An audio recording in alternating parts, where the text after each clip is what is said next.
We seek for love. We look for it in our relationships. We search for it in a soulmate. But in the end, we can recognize that human love is limited and uncertain.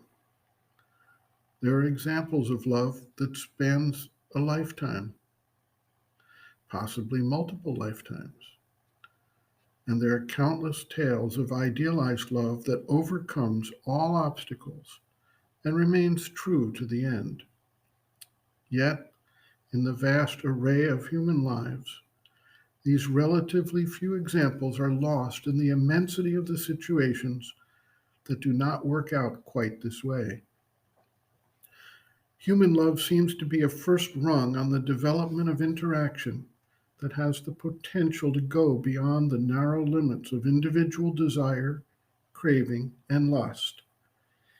Even if our first experiences are entirely for our own individual pursuit of pleasure or enjoyment, as we mature, we begin to consider the needs of a wider individuality, a significant other, children, parents, siblings, extended family.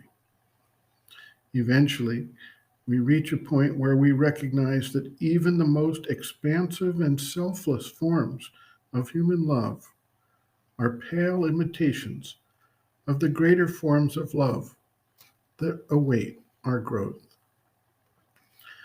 In the Taittiriya Upanishad, there is a famous chapter that describes the successively higher levels of ananda, bliss. The first level is the human level of the individual who has all the positive attributes and opportunities in his life.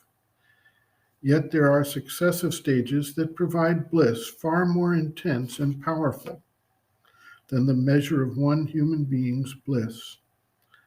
This same scale could be utilized to illustrate the successive levels of love that are available as we evolve and grow.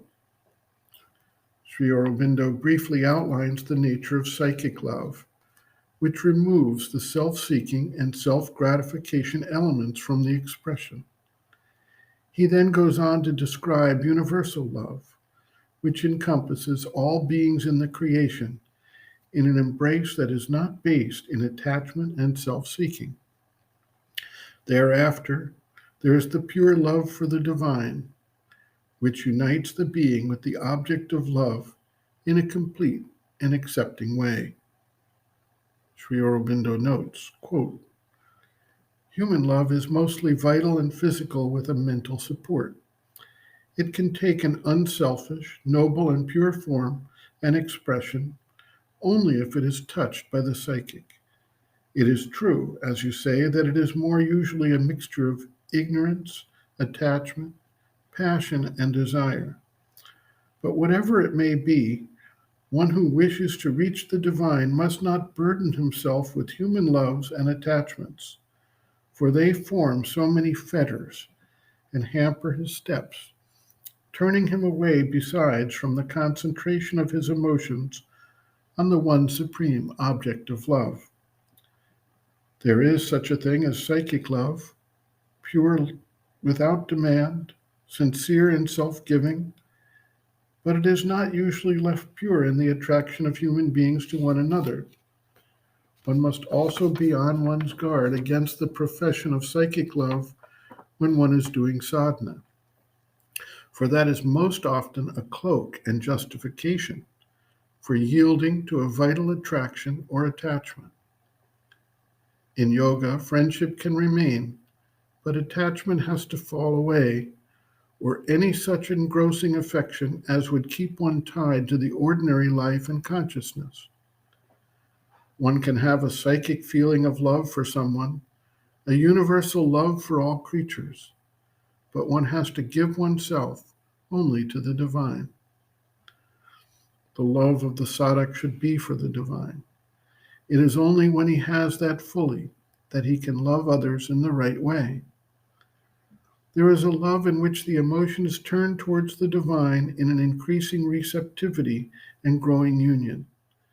What it receives from the divine, it pours out on others, but freely without demanding a return. If you are capable of that, then that is the highest and most satisfying way to love. End quote. Reference Sri Aurobindo, Integral Yoga, Sri Aurobindo's Teaching and Method of Practice, Chapter 11, Human Relationships in Yoga, Friendship, Affection, and Love, pages 323 to 328.